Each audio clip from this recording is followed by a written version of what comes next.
You ever have one of those mornings where the sun is shining, the coffee is perfect, and you feel like you're standing on top of the world, totally unaware that you're actually standing on a trapdoor that's about to drop you into hell? That was Eleanor Vance at 8:45 a.m. on a crisp Tuesday in Chicago, standing in the lobby of the Peninsula Hotel, looking like $1,000,000 because, well, she came from a world where looking like $1,000,000 was the bare minimum requirement. For leaving the house, Eleanor was the CEO of Vance Logistics, a shipping empire her grandfather built with his bare hands, and she was currently driving into the ground with her manicured ones. Though she'd never admit that out loud, not even to her therapist, she was wearing a cream-colored power suit that cost more than most people's cars. Her hair was pulled back in that severe, sleek bun that says "Don't touch me," and she was checking her reflection in the window, practicing the smile she was going to use on the only man left on earth who could save her company. See, Vance Logistics was bleeding. I'm talking a severed artery kind of bleeding, burning through cash so fast the accountants were getting ulcers just looking at the spreadsheets. And they had maybe 12 weeks of runway left before the whole thing crashed and burned. Eleanor had pitched to everyone, every bank, every VC firm from Silicon Valley to Wall Street, and they all said the same thing: great legacy, terrible leadership, hard pass. But there was one name left on the list, a guy named Marcus Thornton, a ghost in the financial world, a guy who seemingly came out of nowhere, made a fortune in predictive algorithms, and started buying up distressed companies and turning them into gold mines. He was eccentric, they said. He was private, and he was coming to meet her at 9 a.m. sharp to discuss a $400 million injection that would save 3,000 jobs and, more importantly to Eleanor, save her reputation. So there she is, standing by the gold-leafed pillars, nerves vibrating under her skin like a plucked guitar string, when the revolving doors spin and in walks this guy. He's black, tall, broad shoulders, but he's dressed like he just rolled out of bed to grab a carton of milk. He's wearing a faded navy hoodie with some obscure band logo on it, distressed jeans, and sneakers that look well-loved, carrying a battered leather messenger bag that's seen better decades. He stops, looks around the lobby like he's trying to get his bearings, and then his eyes lock on Eleanor, and he starts walking toward her with this easy, loping stride, a small, polite smile on his face. Now Eleanor Vance has a filter in her brain, a filter installed by private boarding schools and country clubs and a lifetime of being told she was better than everyone else. And that filter took one look at Marcus Thorne and categorized him instantly. Not one of us. She didn't see a man. She didn't see a potential partner. She saw an intrusion, a blemish on her perfect morning. As he got closer, extending a hand, she actually took a physical step back, her nose wrinkling just a fraction, a micro-expression of pure distaste. "Excuse me," she said, her voice sharp enough to cut glass before he could even open his mouth. "Deliveries are round the back, and if you're looking for the restrooms, they're for guests only." Marcus stopped, his hand still hovering in the air, and for a second, he looked confused. Then he looked at his own clothes, then back at her, and that smile didn't fade. It just changed, getting a little tighter, a little colder round the edges. "I'm not making a delivery," he said, his voice deep and calm, a baritone that usually commanded a room. "I'm here for a meeting." "I believe we have an appointment, Ms. Vance," Eleanor laughed. And it wasn't a nice laugh, it was a bark of incredulity. "An appointment? With me? I don't think so. I am meeting a serious investor, a billionaire, not someone who looks like they're here to fix the Wi-Fi." She looked around for security, spotting the head of the hotel detail, a guy she tipped heavily at Christmas. Jerry, can you handle this, please?" Jerry trotted over, looking uncomfortable because he was a good guy who just wanted a quiet shift. "Is there a problem, Ms. Vance?" "Yes, there is," she said, gesturing vaguely at Marcus like he was a stray dog. "This man is harassing me. He's claiming he has a meeting. He's clearly delusional or casing the place, and I want him removed before my actual guest arrives. It's embarrassing." Marcus looked at Jerry, then he looked at Eleanor, and he did something that she would remember for the rest of her life. He didn't argue. He didn't raise his voice. He didn't pull out his phone to prove who he was. He just nodded, slowly, like he was confirming a hypothesis he really hoped was wrong. "Ms. Vance," he said quietly, "I'm going to give you exactly 10 seconds to think about what you're doing, to look past the hoodie and ask yourself if you can afford to be wrong right now." "I don't need 10 seconds," Eleanor snapped, checking her Rolex.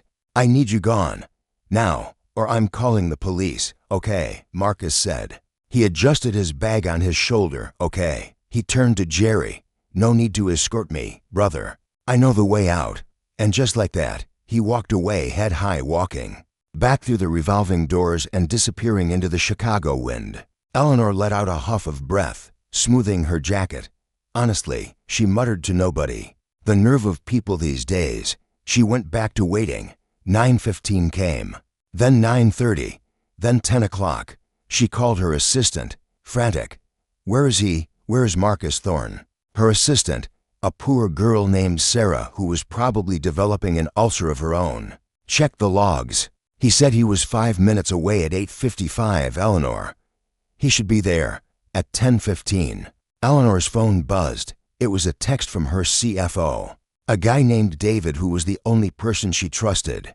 The text was just a link to a tweet. Eleanor tapped it, frowning. It was a tweet from the account at Thorne Capital, verified. 2 million followers. It was a photo taken 20 minutes ago, a selfie of that guy in the hoodie, the one she'd kicked out, standing on the sidewalk outside the peninsula, holding a cup of coffee. The caption read, "Sometimes the best due diligence you can do is just showing up in a hoodie. If they can't respect the person, they don't deserve the capital." Passing on the Vance Logistics deal, character matters. The phone slipped out of Eleanor's hand and hit the marble floor with a crack. It sounded like a gunshot in the quiet lobby. The blood drained from her face so fast she got dizzy, the world tilting on its axis as the realization hit her like a freight train. That was him. The guy with the delivery. The guy she threatened to arrest. That was the $400 million walking out the door because she couldn't be bothered to shake a black man's hand if he wasn't wearing a suit. She scrambled to pick up her phone. The screen spiderwebbed and dialed David. "Fix it," she hissed, trying not to hyperventilate in front of the concierge. "Get him on the phone. Tell him it was a misunderstanding. Tell him I was stressed. Tell him anything, Eleanor." David's voice was dead flat on the other end. "I just got an email from his team. They're pulling the term sheet. They're out. And Eleanor, the board just saw the tweet. They're calling an emergency meeting for tomorrow morning." Eleanor hung up. She stood in the middle of that opulent lobby, surrounded by gold and crystal and people who looked just like her. And she had never felt smaller, dirtier, or more pathetic in her entire life. She ran out the doors, scanning the street like a madwoman, hoping he was still there, hoping she could chase him down, but the street was empty. Just the wind howling through the canyons of steel and glass. Indifferent to her ruin, she didn't sleep that night. She sat in her penthouse, drinking expensive wine that tasted like vinegar, refreshing Marcus Thorne's Twitter feed, reading the comments, thousands of them. Imagine being that dumb. Racism is expensive, lady. Vance Logistics is toast. It wasn't just a business mistake. It was a public execution of her character. And the worst part was, the prosecutor, judge, and jury were all absolutely right. The next morning, Eleanor Vance did something she hadn't done in 20 years. She swallowed her pride. It tasted bitter, like ash. She put on a simple black dress, no jewelry, tied her hair back, and hailed a cab, not a limo. A cab to the address listed for Thorne Capital. It was a renovated warehouse in the West Loop. Cool, industrial, intimidatingly hip. She walked in. At 8 a.m., the receptionist, a young woman with bright blue braids, looked up. "Can I help you?" "I'm here to see Marcus Thorne," Eleanor said, her voice trembling.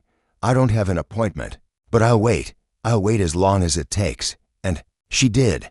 She sat on a hard wooden bench in the lobby. 9 a.m. came and went. People walked by, employees in jeans and t-shirts, looking at her with a mix of curiosity and pity. They knew who she was. She was the punchline of yesterday's viral tweet. She wanted to scream. She wanted to leave, but the image of her grandfather's company shuddering kept her glued to that bench. Noon passed. She didn't eat. 3 p.m. Her back was screaming. 5 p.m. The office started to empty out. At 6:30 p.m. when the cleaning crew was starting to vacuum the rugs, the inner door opened and Marcus Thorne walked out. He wasn't wearing a hoodie this time. He was wearing a simple black t-shirt and jeans, looking tired but sharp. He stopped when he saw her.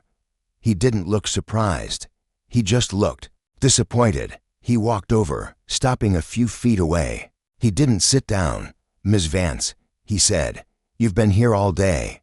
"I have." Eleanor stood up, her legs stiff. "Mr. Thorne, I came to apologize, not to save the deal. I know that's gone. But because I was wrong, I judged you.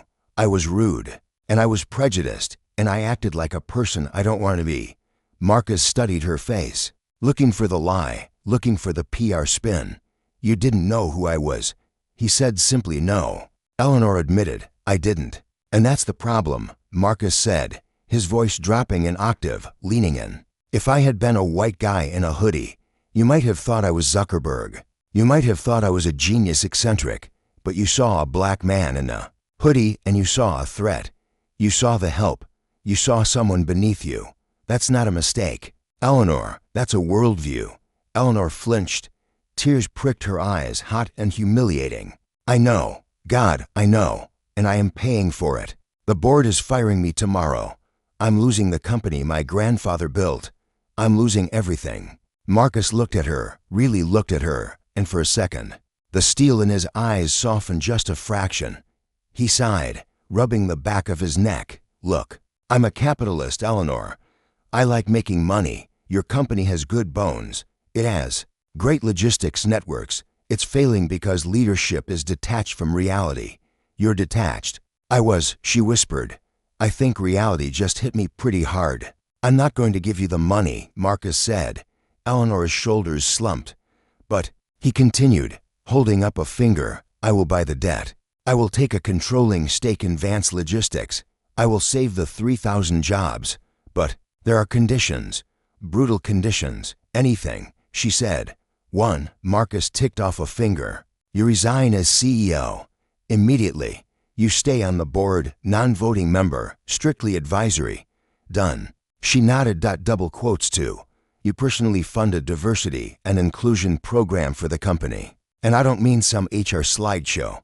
I mean real scholarships, real mentorships, real money from your own pocket." "Okay," she said, her voice cracking. "And 3. Marcus stepped closer, looking her dead in the eye. "You spend the next 6 months working in the warehouse, entry level, packing boxes, loading trucks, wearing a uniform with your name on it. You want to lead this company again someday. You learn what it feels like to be the person people look past. You learn what it feels like to be invisible." Eleanor stared at him. The old Eleanor would have slapped him. The old Eleanor would have stormed out. But the old Eleanor was dead, killed in a hotel lobby by her own arrogance. "I'll do it," she said. "I'll do it." The next morning, the press release went out. Vance Logistics saved by Thorne Capital. Eleanor Vance steps down. It was huge news, but the real story was happening a week later, on the loading dock of the Vance Distribution Center in Gary, Indiana. It was 4 a.m., freezing cold, and Eleanor was there, wearing a gray jumpsuit with Ellie stitched on the pocket, struggling to tape up a box with numb fingers. Her co-workers didn't cut her any slack. They knew who she was. They rode her hard. "Hey, princess, pick up the pace. Yo, Duchess, you missed a spot sweeping the floor." It was grueling. It was humiliating. Her back ached. Her hands were covered in paper cuts. And she went home every night crying into a pillow in a small rented apartment because she'd had to lease out the penthouse to pay for the diversity fund.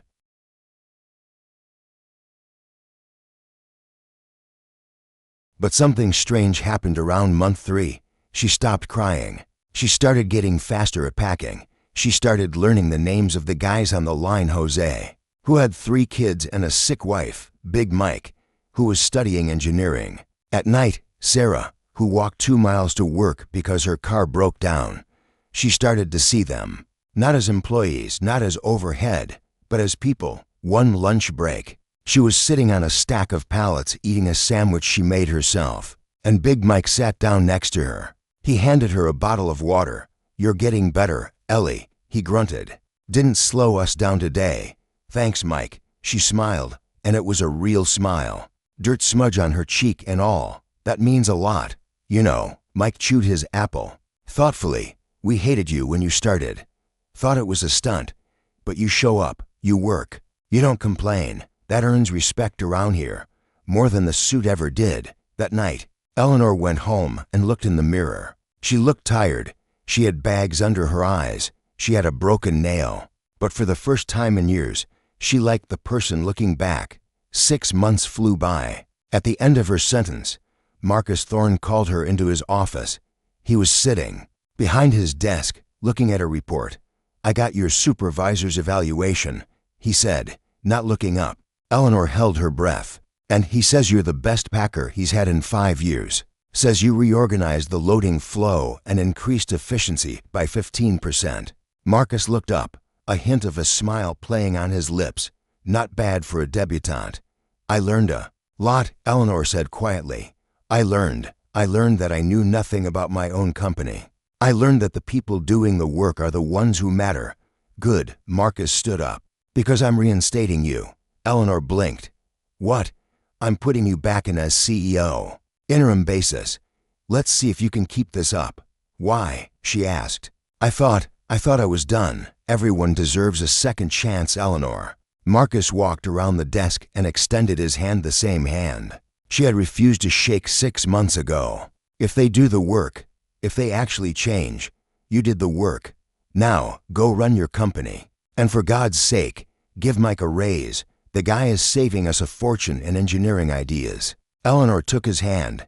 His grip was warm, firm, and real. "Thank you," she whispered.